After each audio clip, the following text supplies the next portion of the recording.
Anim.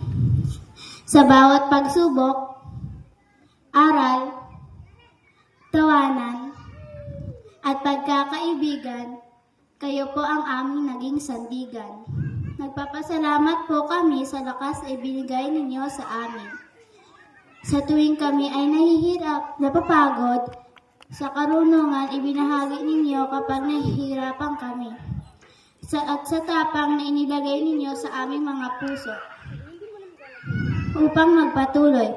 Panginoon, hinihiling po namin ang inyong patnubay at pagpapala sa seremonya ng aming pagtatapos.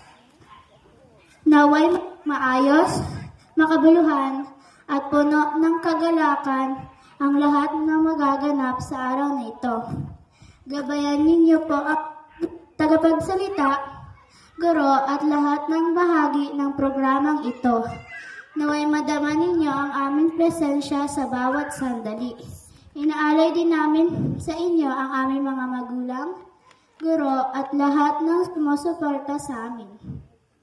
Pagpalain ninyo po sila sa kanilang pagmamahal, pagtsatsaga at pagsasakripisyo. Sila po ang aming naging gabay upang marating ang araw na ito. Sa aming pagharap at sa panibagong yugto ng aming buhay, patuloy niyo po kaming gabayan sa tamang landas.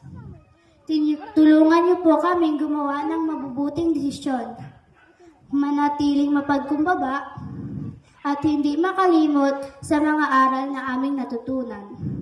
Naway patuloy po kaming magtiwala sa inyo sa lahat ng aming gagawin. Ingatan niyo po kami at patatagin habang tinutupad ang aming mga pangarap. Lahat ng ito ay aming dalangin sa inyong banal na pangalang si Jesus. Amen.